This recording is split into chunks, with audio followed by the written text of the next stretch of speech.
Hi, everyone. Thanks so much. Is it okay if I sort of hide behind this tree? I just feel like, I have notes. I don't have any fancy slides or displays. I just have a story for you about my journey, which I'm going to talk to you about my 1,100-mile walk on the Pacific Crest Trail, which I know seems really small. It's really hard to follow a guy who ran 70 miles a day across the Sahara. But I'm going to do my best. We all have our stories. And I'm also going to, I think, tell the story of the bigger journey, of which that PCT hike is only a part, an important part, but only a part. And I think, as a writer,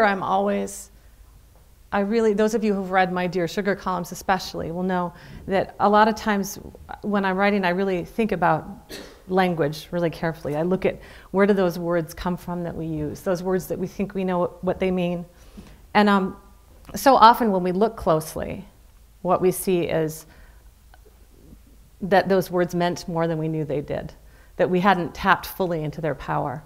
And I think that it's important to really look at those roots and those origins. And so I think it's worthwhile to tell you a little bit about where I came from and who that woman was who set foot on the Pacific Crest Trail in the summer of 1995.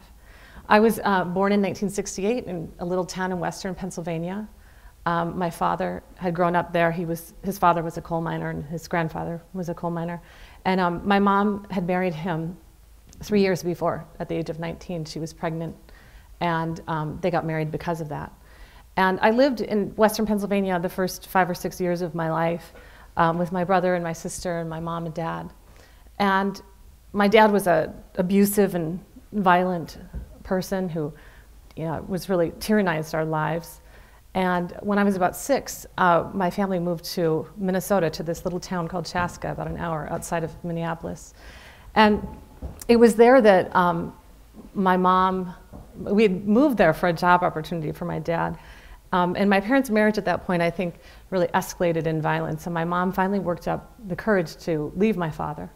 And he went back to Pennsylvania, but my mom stayed in Minnesota. She had 3 kids under the age of 9, and she was really a single mom.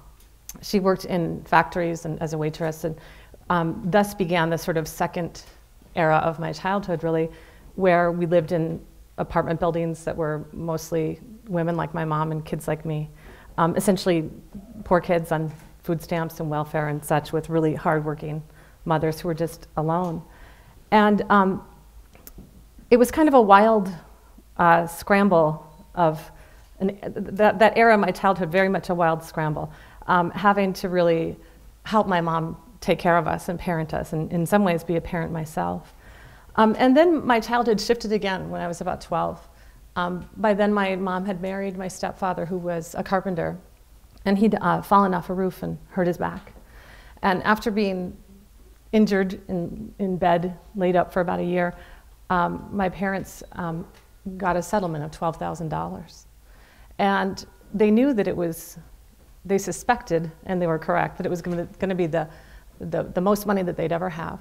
And so what they decided to do with it is to fulfill my mom's lifelong dream and buy property so we could own our own home. So they went, and land can be had really cheap in northern Minnesota. So they went up to Aiken County, this rural county about an hour and a half west of Duluth, and bought 40 acres of land. They paid cash $12,000, $300 an acre. And nobody had ever lived on this land. My family moved on it when I was 12 or 13. And it wasn't what I had in mind for my teenage years, because we really lived on the land. We didn't have electricity or running water for a good while, and never got indoor plumbing until I was away, actually at college. And my mom grew a lot of our own food. We built the house ourselves, and lived 20 miles from the nearest town, which was McGregor, about 400 people. And so it was a really, my mom would always say, I was like washing my hair, in a pot over the wood stove, and totally resentful because I was a teenager. And it just wasn't my idea of the glamorous life that I knew I was going to go off and live someday. And so my mom would always say, you're going to thank me for this someday. And now, of course, I do thank her for that because it gave me so much. It gave me perspective, and it gave me a place to reach to when I needed it. And it turned out that when I needed it was coming really soon. I went off to college.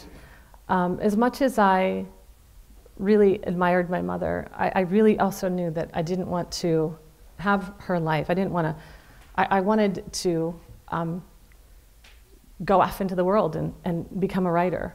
There were these things that were always true all throughout my life. And one was that in spite of everything, the various difficulties I had as a kid, and that my family had, we had so much love. My mom would always say, you know, we're not poor, we're rich in love. And I never felt for one day of my life that that wasn't true. She really loved me and my siblings the way that you hope a mother will. And when you have that kind of love, I hope everyone in the room has had that kind of love from somebody, because when you have that kind of love, you know, it's, I think it's like the best nutrition you can possibly get, and it's with you forever. So I had that, and I went off to college with a sense of really wanting to tell stories. I loved reading and writing. I didn't grow up in this, you know, house of culture, but every time I had any contact whatsoever with books, or every once in a while a poet in the schools would come to my school for like a week, and everything in me lit up.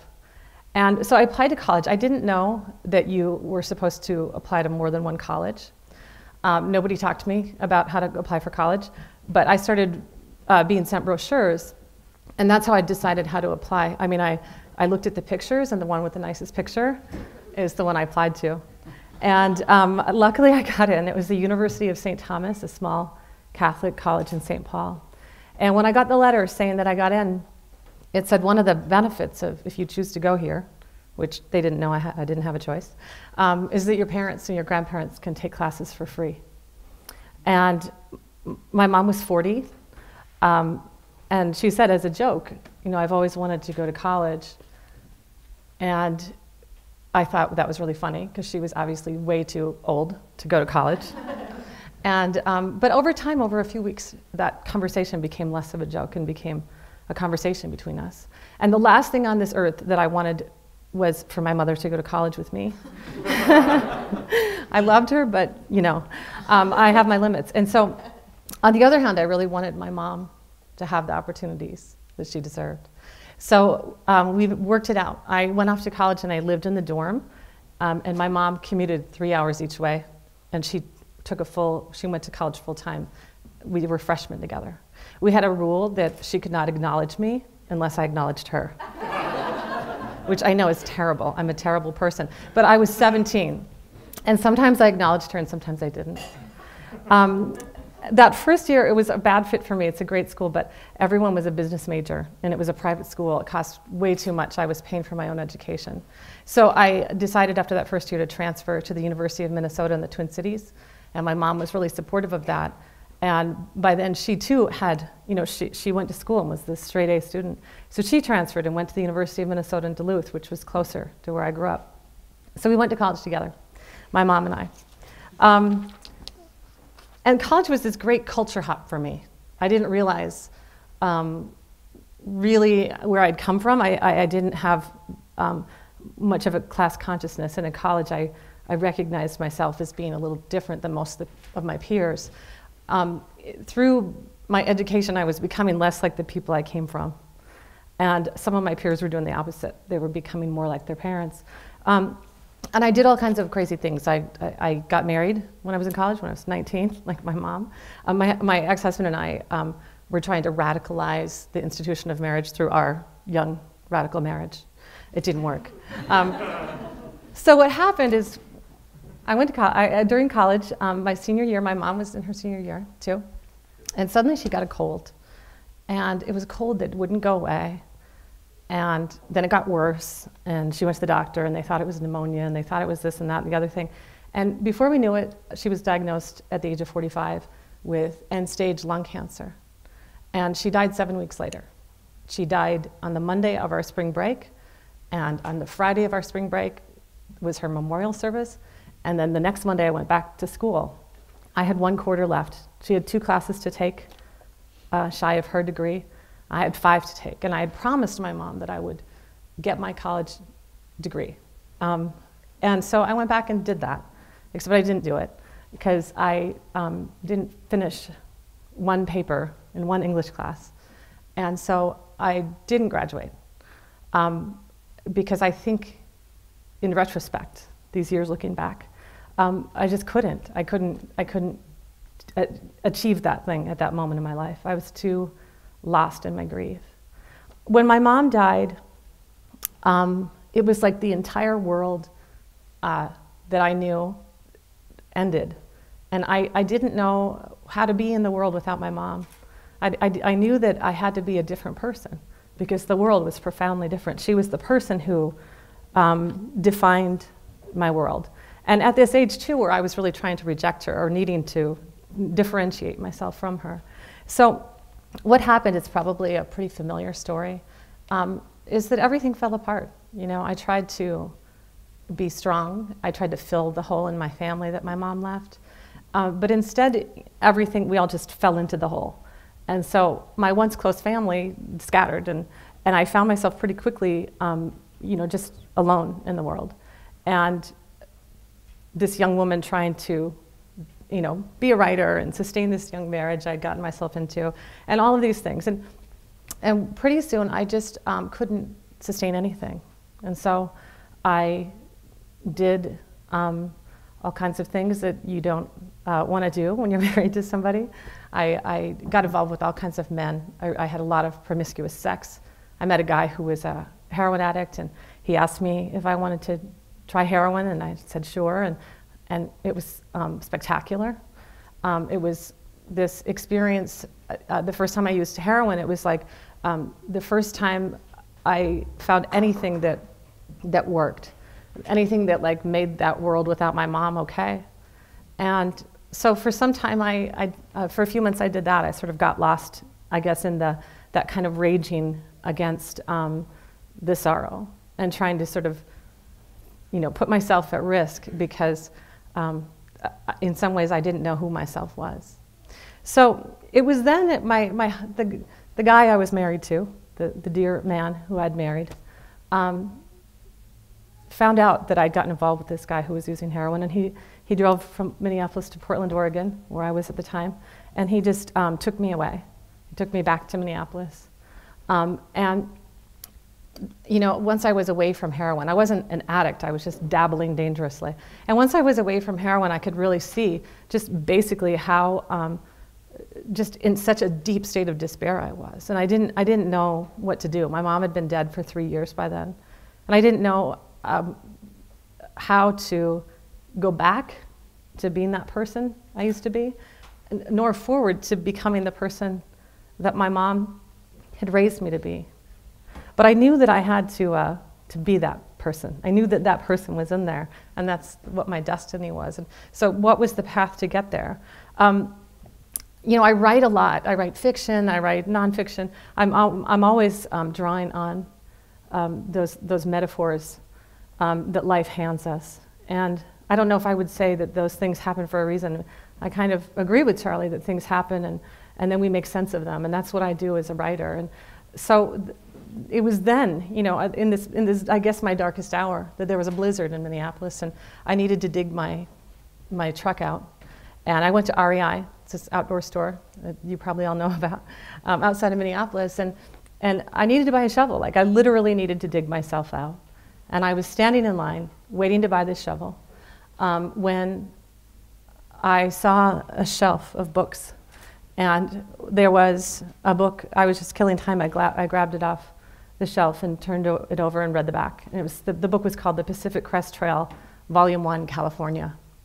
And it told the story on the back of this National Scenic Trail. I'd never heard of it before. I'd never heard of a National Scenic Trail. But it told this story about this 2,600 mile plus trail that goes from the Mexican border through California, Oregon, and Washington to about 7 miles into Canada. And it is a crest trail along the Sierra Nevada and the Cascade Range. And I just read it, and something inside of my heart just bloomed. It was just like that feeling of opening you have every once in a while when you come into contact with something that's right. And it was so grand and so significant and so big and magnificent. And I knew that I was not any of those things at that moment. But I also knew that the wilderness, if I could attach myself to that thing, that maybe I could be okay again. And so I decided to hike this trail. I decided I didn't have enough time to do the whole thing, which takes about 5 or 6 months. I didn't have enough time, but mostly, which really meant money, because the amount of time was just the amount of time I could take off work. I was working as a waitress and at night and writing during the day. And so what I did is, this was December of 1994, and I just decided, I bought the book, and I read it over and over and over again, and I did everything it said, and I went to REI every week, and with my tips, bought everything they told me to buy, and sold all my things, and got divorced, and drove across the country to Portland, Oregon, and left the few things I had there, and flew to Los Angeles, and got a ride to the little town of Mojave, California, where I was going to begin my hike. I decided to hike from the Mojave Desert to the Columbia River, which separates Oregon and Washington.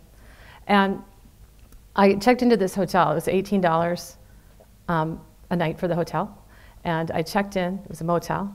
And I had been advised so much by so many people at REI about what to do, and I of course didn't do anything they said to do, because I was busy, or doing bad things still. But and like 2 days before my hike, I stopped in Portland, Oregon, and of course hooked up with the old heroin addict boyfriend. And the last time I shot heroin was like 48 hours before I was on the Pacific Crest Trail. So what happened is I checked into this motel, and I spent the night, and I woke up the next day, and it was day one of my hike. And it was then that it really dawned on me that I had never gone backpacking before. Which, Wild, I don't know how many of you have read the book, but it's not a how-to guide. So do whatever Charlie says to do. Like, don't do what, yeah. But, so what happened is I realized, okay, I had done a lot of hiking, and I had grown up in the wilderness, in a very rustic manner, in a primitive way. So I was at home in the wilderness. I had a lot of experience, but hiking and backpacking are two different things, and I was about to learn that. A day hike, you go, you do your thing, you're done, you go to the pub, you order a cheeseburger and a glass of wine, and then you take a hot shower. And backpacking, you don't get to do that stuff, it turns out. You're out there and you're carrying everything you need. So what happened is I piled everything that I bought on this bed in this motel room in Mojave, and I, for the very first time, tried to put it in my pack. It didn't all fit. It was a lot of stuff. I had to strap some stuff outside of the pack, and I was ready to go. And then I remembered that I had made the decision to start my hike in the Mojave Desert, where it turns out there's no water, or very little of it. So I had to fill this dromedary bag. The water alone was like 24.5 pounds on that first day of my hike. And so what happened when I had everything ready to go is I couldn't lift my pack. And I really couldn't lift it at all. Not just a kind of, not like I have to struggle. It was an unliftable thing. It was like, maybe I think I could lift this, actually. But so this might weigh less than my pack. This is only a little bit smaller than my pack, actually. I'm not kidding you. My pack stood up. I still have my pack. But so it was very heavy. But therein lies essentially the entire story of Wild, the paradox of Wild. How did I bear this weight that was unbearable? And I talk in the story is the literal telling of what happened, how I got that pack over that 1,100 miles over the course of about 100 days. But it's also, more importantly, the story of how essentially I came to bear what felt unbearable. The world without my mom, the world with me in it, the world with me who had done regrettable things and been unkind to a kind man, and all of those things that I had weighing on me. at that moment. So, I went out there, and I started hiking, and it was really, really, really hard. And I couldn't stand up beneath my pack. I was hunching, and I got a ride from these guys. They dropped me off at the trail, and I started walking north. And basically, I walked like 3 miles that first day, and it almost killed me. I don't know that I've ever been more exhausted. I was just dead. And so I realized, that I was in deeper than I thought I was going to go. I had gone out there thinking that I was going to have a spiritual and emotional journey, that I was seeking that healing, that I had been so much suffering in those ways. And what happened is I went out there and I had a really physical experience. And what was hard was walking. What was hard was making dinner, because I had put the wrong kind of gas in my stove and couldn't light it. Couldn't cook the dehydrated food I was carrying. Finding water, rationing my water, because I was walking so much more slowly than I thought I would.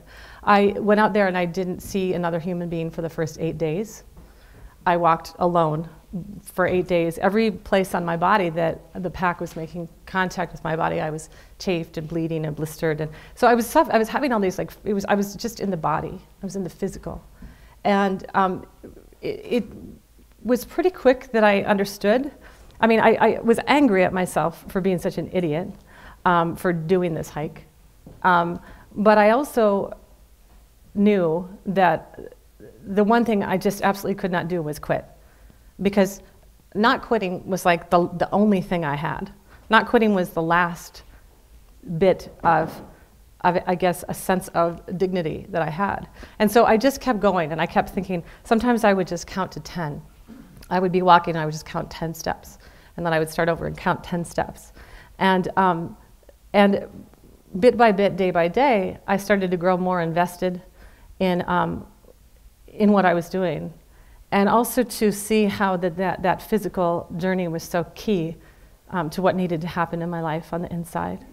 And I also had fun in this kind of weird retrospective way. It was so beautiful. I was walking alone in this amazing landscape on the crest of these amazing mountain ranges that we have here and out west. And I just, day by day, kept walking, and pretty soon I grew stronger, and I was a little bit less of an idiot, and I lightened my pack, and I learned how to be a backpacker, and I learned how to get water and more efficiently do all the things that you have to do to have that life. And I think, too, my life was made so simple, on that hike, that it had gone from being terribly complex, overly complex, to very simple.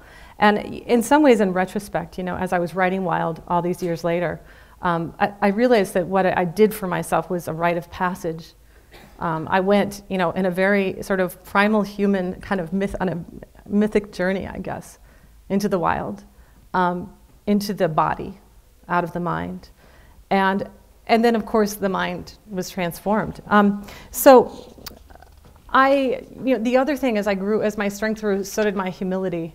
One of the things I think we all feel when we go into the wild is, maybe first our insignificance. And then after some time in there, I realized that it wasn't quite that wasn't quite the word, but rather our significance in a way that's better in balance. I think so many times in our human world we think we are the most significant beings on this earth. And being out there with the wild things for so long, I realized I was significant, but no more significant than the great river and the great mountain and the trees and the ants and all of the things of the earth. And it was a really powerful thing. And I would say that the biggest thing that it taught me was acceptance. Accepting that it's not okay that my mom's dead. It never will be, but accepting that I could live, that I could live with that. And when you do that, I think when you accept your sorrow, what you allow yourself to accept too is the beauty. I think that was a big key moment. And a lot of things, you know, when I was out there, I never had enough money either. A lot of people, I put $20 in every resupply box. So every couple of weeks I would come to a place and I'd get another $20 bill, and it was never enough. Or so I felt. But what I came to see was it was enough, it just wasn't enough to make me comfortable. And so much about that summer was going outside that comfort zone and trying to find a home in it. So I finished my hike on September 15th, 1995. It was just the 17-year anniversary of the end of my hike at the Columbia River in the little town of Cascade Locks, Oregon. And I knew that I hadn't done like the biggest thing anyone's ever done, or the hardest thing, but I had done the biggest, hardest thing I'd ever done. And it felt just like something. And I never thought I would write about it. I knew I was a writer on the PCT. I was always writing a book in my head. And I came off the trail. I think that there's this feeling we get sometimes about these journeys, these transformative journeys. This sort of Hollywood version is I come off the trail, you know, like I go on the trail and I'm like Charles Manson, and I come off the trail and I'm the Buddha, you know. And, you know, that wasn't the case. The transformation was much more discreet. It was much more internal, but it constituted an important shift that really set me up, I guess, for my ability to become a writer. Because writing, or being an artist of any sort in this culture, is all about like keeping that kind of faith, just keeping the faith with the next step. Because nobody's going to walk up to you and say, you know, I'd really love it if you'd write me a novel and I'll give you $200,000. So what you have to do is you have to write a novel when nobody gives you anything. And you have to figure out how to do that, how to keep faith with that, how to have the discipline, how to have the belief. And my experience on the PCT sort of enabled me to do that. I spent the years after my hike waiting tables and writing my book. My first book was Torch. It came out in 2006. And I sold it when I was 35. I was pregnant with my first child, and by the time it was published, I had 2 kids under the age of 2. And it came out and it did its thing, and then I thought, what else am I going to do? And my husband kept saying, you've got to write about your hike on the PCT. And I was skeptical. I didn't think I had anything to say about it. Memoir, you know, the form is not about what happened. The big deal is not, you know, I didn't write wild because I took a hike. You know, I wrote wild because I'm a writer. And memoir is the form of what sense, what meaning you made of what happened. And until I knew what that was, I couldn't write the book. So I started writing, and I realized I did have, you know, something to say about that trip. And I wrote it without any idea what would happen. I didn't know I was writing a bestseller. I never, ever would ever try to write a bestseller because it can't be done. What I did is I tried to write the best book I could write. And I did that with my first book, and I did that with my third book, Tiny Beautiful Things, too. And I think that too, in some ways, that kind of thinking, linking one's measure of success to the work rather than the outcome, the external, I think is the only true way for an artist, because as we know in history that money is not the engine of creation. It's not the engine of the arts. And so you can't honor it as such. You really have to move forward, you know, on the steam of your own passions and keep faith with that. So I wanted to end, I did these do's. I didn't realize I was supposed to do do's until somebody did them yesterday. It was wonderful. So here are my do's.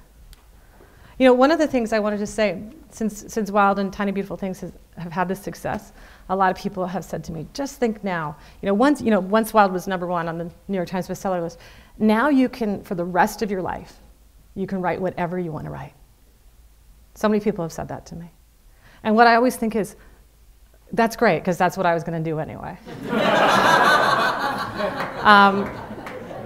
And that's what I mean about not letting money be the engine, or even that kind of external success. I feel like Wild would be as successful as it is if only my husband and I had read it, because I would have known that I did my work, that I did the best I could do. And so do not ask for permission to follow your passions. Do find that truest voice within you, that thing that happens when you're, that happened to me, like standing in line at the REI and I just said, okay, I've never backpacked before, I'm gonna do this.